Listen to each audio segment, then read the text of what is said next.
नमस्कार। हौसलों की उड़ान में आपका स्वागत है।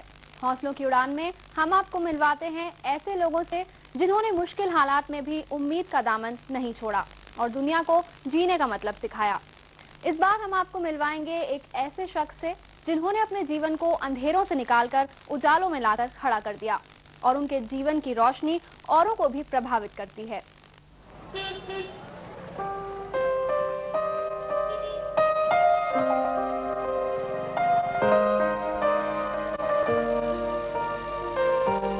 कुदरत किसी को अधूरा नहीं बनाती, किसी से कुछ छीनती है तो बदले में कुछ देती भी है। इसी की एक मिसाल है जय किशन अग्रवाल। दृष्टिहीन होते हुए भी जय किशन अग्रवाल आत्मनिर्भर हैं और एक कामयाब इंसान हैं। लेकिन उनके जीवन में अंधेरा हमेशा से नहीं था। आम जिंदगी जी रहे जय किशन अग्रवाल से किस्मत ने उम्र के ऐसे पड़ाव पर खिलवाड़ किया जब वो एक नए जीवन की शुरुआत कर रहे थे। मेरे को करीब 20 साल की उम्र के अंदर पता चला, जब मेरे को धीरे धीरे करके दिखाई कम देने लगा तो फिर मैंने इसको सबसे पहले इरविन हॉस्पिटल के अंदर दिखाया। और जब उन्होंने मुझको बताया कि ये बीमारी जो है आपकी रेटिनाइटिस पिगमेंटोसा है और करीब 20 साल के अंदर आप ब्लाइंड हो जाएंगे। 20 साल की उम्र के अंदर जब मैं एक फाइनेंस कंपनी के अंदर नौकरी किया करता था और उस फाइनेंस कंपनी में मैं एक इंस्पेक्टर के पद पे काम करता था। तमाम पैसा बाहर से लाया करता था, उनके गाड़ियाँ वगैरह फाइनेंस हुआ करती थी। तो मुझे गाजियाबाद में अपने दोस्त के साथ एक पिक्चर देखने गया था मैं। उस जगह मेरी आंख में एक थप्पड़ लगा था। भीड़ बहुत थी क्योंकि दिल्ली में पिक्चरें बंद थी, लेकिन वो एक भाईना था। आंखें पहले से खराब थी, ये बीमारी पहले से थी, लेकिन वो एक भाईना था मेरे को अपनी आंख को दिखाने के लिए। एक फाइनेंस कंपनी में काम कर रहे अग्रवाल के लिए ये किसी सदमे से कम नहीं था, लेकिन हिम्मत न हारते हुए उन्होंने हर मुमकिन जगह पर अपनी आंखों का इलाज करवाया। पर शायद किस्मत में कुछ और ही लिखा था। अग्रवाल की आंखों की रोशनी दिन ब दिन कमजोर होती गई और बदकिस्मती से वो एक दिन पूरी तरह दृष्टिहीन हो गए। इस वजह से उन्हें अपनी नौकरी से भी हाथ धोना पड़ा, पर उन्होंने हार नहीं मानी। मुझे भी कुछ ऐसा महसूस नहीं हुआ क्योंकि उस समय मेरे को सब कुछ दिखता था। फिर मैंने और हॉस्पिटल्स के अंदर दिखाना शुरू किया। जैसे मैं सीतापुर रहा आई हॉस्पिटल, वहाँ जेएम पावा साहब थे, सीतापुर आई हॉस्पिटल रहा। उसके बाद फिर मैं बड़ा हिंदुरा हॉस्पिटल 2 महीने रहा। गंगाराम हॉस्पिटल में रहा। गंगाराम हॉस्पिटल में डॉक्टर एस एन कौल साहब ने बताया कि तुम जर्मन चले जाओ और जर्मन वियना में ये आपकी आँख का इलाज हो सकता है। फिर मैंने बहुत कोशिश की, ऑल इंडिया में भी दिखाया मैंने, लेकिन कहीं से कामयाबी नहीं मिली कि कोई मेरे को बाहर भेज सके। वो चिंता तो बहुत ज़्यादा लगी हुई थी, लेकिन परमात्मा ने धीरे धीरे करके शक्ति दी। मैंने हार नहीं मानी और जितना पैसा हमको मिलता था उसके अंदर बच्चों को शिक्षा दी। घर का कार्यक्रम, घर का रोजी रोटी बड़े आराम से चलती थी क्योंकि हमारे में कोई ऐब नहीं था। मेरे में पान, सिगरेट, बीड़ी, कोई चीज़ मैंने कभी भी ग्रहण ही नहीं की, सिवाय दुकान पर काम करने के और बच्चों को पालने के अलावा मैंने कोई काम नहीं किया। नेत्रहीन हो जाने के बावजूद जय किशन पूरी तरह आत्मनिर्भर बने रहे और अपने साथ साथ अपने परिवार की भी जिम्मेदारी निभाई। परिवार उन पर ही निर्भर था। बच्चे छोटे थे और पत्नी घरेलू महिला थी। इस हादसे के बाद उनका परिवार भी सख्ते में आ गया। अग्रवाल की हिम्मत देखकर एक आम आदमी को भी सीख मिलती है।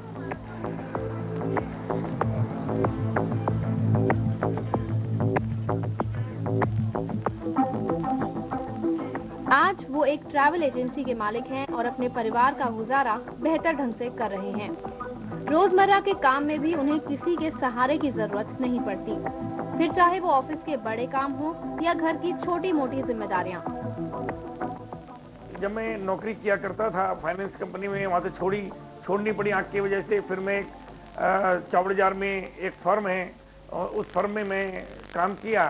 तो दिन में तो मैं साइकिल चला लिया करता था और जब अंधेरा होता था तो उस समय मेरे को दिखना बंद हो जाता था। बटू लाइट वगैरह चमकती थी, डर लगता था सड़क क्रॉस करते हुए। तो 78 में मेरे को वहाँ से नौकरी छोड़नी पड़ी इसी आँख खराब होने की वजह से। उसके बाद फिर मैंने कॉरपोरेशन से मतलब काफ़ी जिद्दोजहद किया कि साहब अब मेरे छोटे छोटे 3 बच्चे हैं और मुझे कोई जगह दे दी जाए तब उसके बाद मेरे को एक तहबाजारी पास हुई सड़क पे सामान बेचने के लिए, तो मैं वहाँ पे अपना काम किया करता था, चाय बना के बिकवाया करता था। और उसके बाद फिर मैंने लड़ाई करते करते मेरा ये कियोस्क जो है साइकिल मार्केट में ये जगह मेरे को मिल गई कियोस्क बनाने के लिए। तो मैंने यहाँ पर बैंक से 6,500 रुपये लोन लिया, स्टेट बैंक ऑफ इंडिया से, चांदनी चौक से, और मैंने इसको बनाया।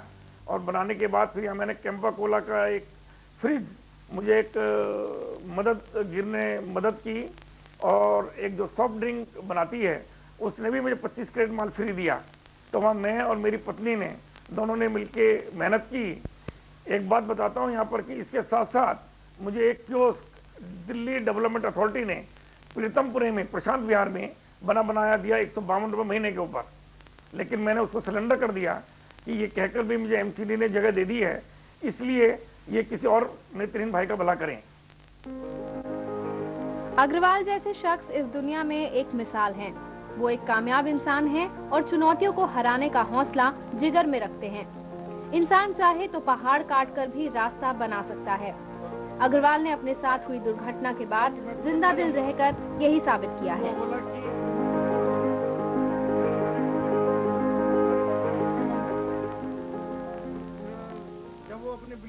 तो देखा आपने, नेत्रहीन होने के बावजूद जयकिशन अग्रवाल किसी पर बोझ नहीं बने।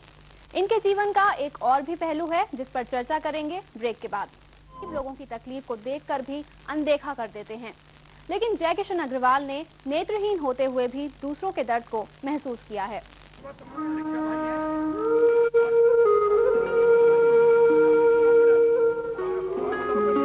जिसे कुदरत ने खुद सहारा ना दिया हो, वो आज दूसरों का सहारा बना हुआ है।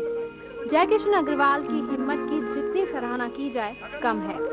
वो खुद भले ही देख ना सकते हों, लेकिन दुनिया को सही राह दिखाने में पीछे नहीं हैं। उन्होंने एड्स जैसी जानलेवा बीमारी के बारे में जागरूकता फैलाने का बीड़ा उठाया है। अपनी व्यस्त और मुश्किल भरी जिंदगी में भी वो अशिक्षित लोगों के लिए रोजाना वक्त निकालते हैं और उनके लिए ज्ञान का दीप जलाते हैं। आज एड्स एक इतनी भयंकर बीमारी है जो किशोर किशोरी आज इसमें भटकते फिर रहे हैं।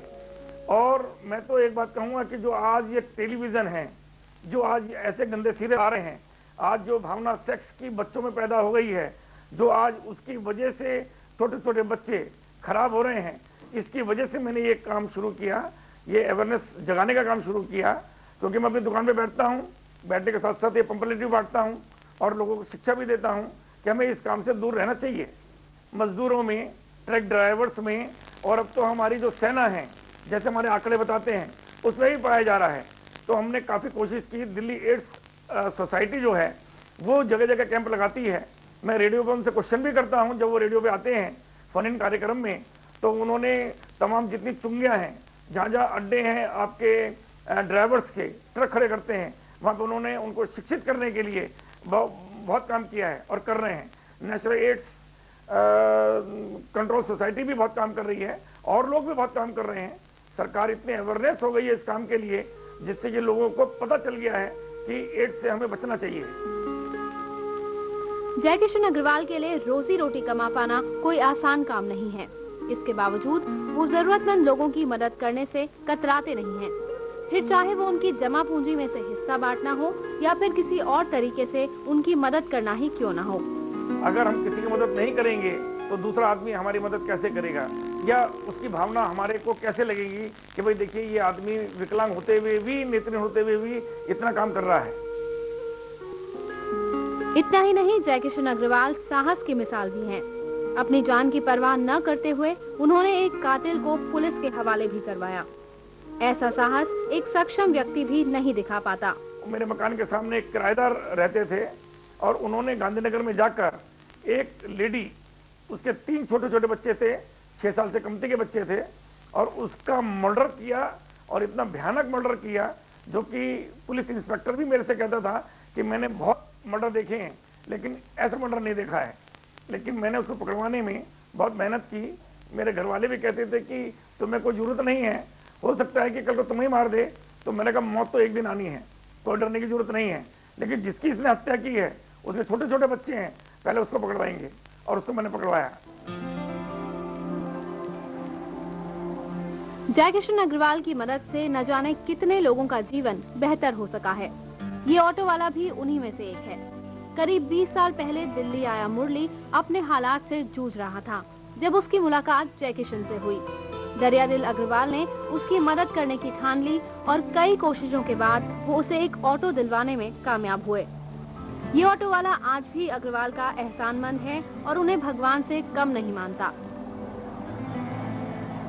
उन्होंने मेरे से पूछा तो कहाँ रहता है, क्या करता है, तो मैंने कहा मैं रिक्शे चलाता हूँ। ऐसे से मैं यहाँ पर अपने चाचा के पास आया था, तो कह लगे तो इतना अच्छा लड़का होकर और तो रिक्शा चलाता है, तो ऑटो क्यों नहीं चला लेता। तो मैंने कहा पापा ये मेरे को ऑटो कैसे कौन देगा मेरे को ऑटो, मेरे पे लाइसेंस नहीं कुछ नहीं। चले लाइसेंस की क्या बात है, लाइसेंस तेरा मैं बनवा देता हूँ। तो मैंने कहा कह लगे तू पूछ कैसे लाइसेंस बनेगा। फिर मैं पूछने गया जहाँ मोटर ट्रेनिंग सेंटर होते हैं, फिर मेरे इन्होंने लाइसेंस बनवाया। फिर इन्होंने इनके जानकार और कुछ स्कूटर वाले भी थे, उन्होंने कहा कि तेरे को यहाँ कोई स्कूटर वाला जानता है। तो मैंने कहा मेरे को तो कोई जानता भी नहीं है। तो इन्होंने जो यहाँ पर इनके पुराने कोई जो स्कूटर वाले थे उनसे कहा भाई ये बच्चे के तरह स्कूटर दिलवाओ, इसके पास लाइसेंस भी है, इसको कोई किराए पे स्कूटर दिला दो। तो उन्होंने उस समय कहा कि ठीक है हम दिला देंगे। फिर कुछ समय के बाद मेरे को मतलब ऑटो मिल गया। ऑटो मिलने के बाद मैं चलाता रहा और रिक्शे से अच्छी जिंदगी में बिताने लगा।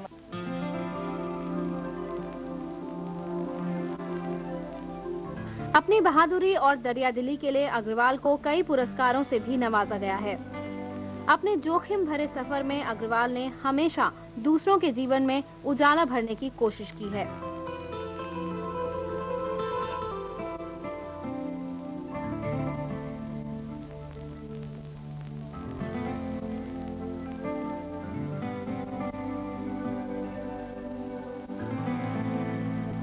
आम लोगों की मदद के लिए हमेशा आगे रहने वाले जय किशन अग्रवाल का जीवन किसी फिल्म के नायक से कम नहीं है। अपने भविष्य को लेकर उनकी क्या योजनाएं हैं, देखेंगे एक ब्रेक के बाद। जय किशन अग्रवाल भले ही देखने में आज असमर्थ हैं, लेकिन उनके सपने मरे नहीं हैं। वो भविष्य के लिए सपने देखते हैं और इन सपनों को साकार करने में उनका सहारा बनता है उनका परिवार।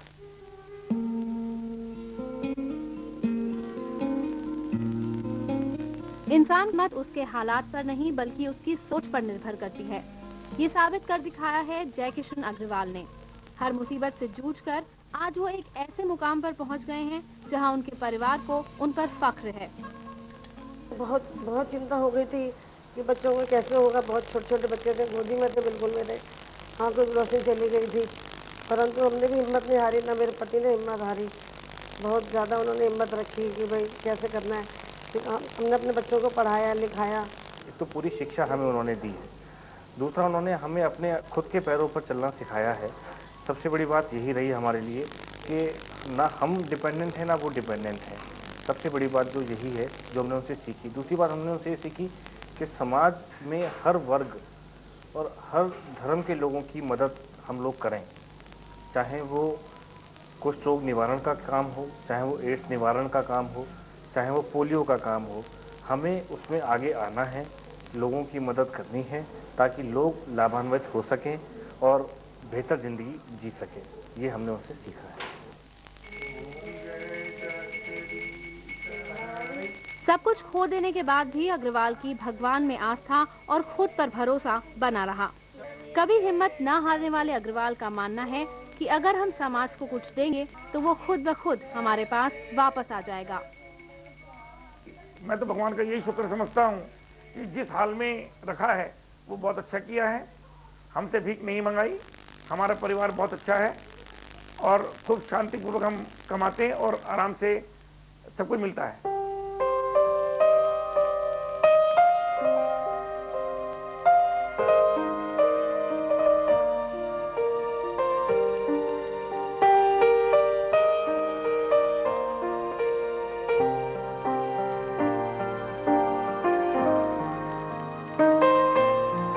एक भरे पूरे परिवार के मुखिया होने के नाते वो अपने पोते पोतियों को भी यही सीख देते हैं कि इंसान को हमेशा ही हौसलों की ऊंची उड़ान भरनी चाहिए।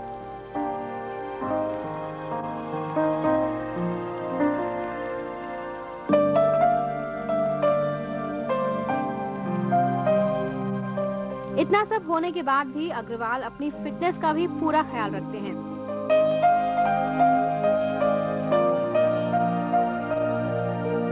खाली वक्त में या तो व्यायाम या फिर अपने परिवार के साथ वक्त बिताना पसंद करते हैं।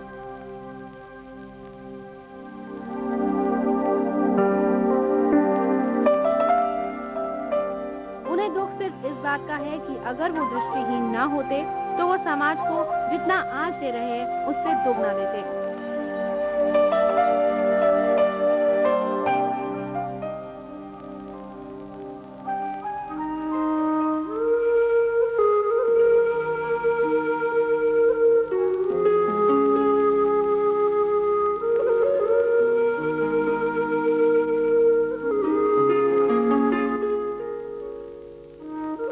आंखों की रोशनी खो देने के बाद भी उनमें हीन भावना नहीं आई, बल्कि हालात से हर हाल में लड़ने की हिम्मत आई।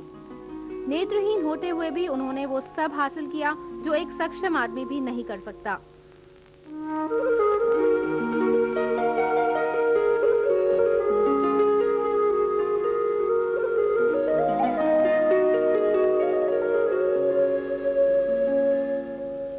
अपनी शारीरिक अक्षमता के बावजूद जयकिशन अग्रवाल ने समाज में अपने लिए जगह बना ली है और ये मुमकिन हो पाया है उनके योगदान से। उनके प्रयास ये साबित करते हैं कि हम भी थोड़ा सा योगदान कर दुनिया को बेहतर बना सकते हैं।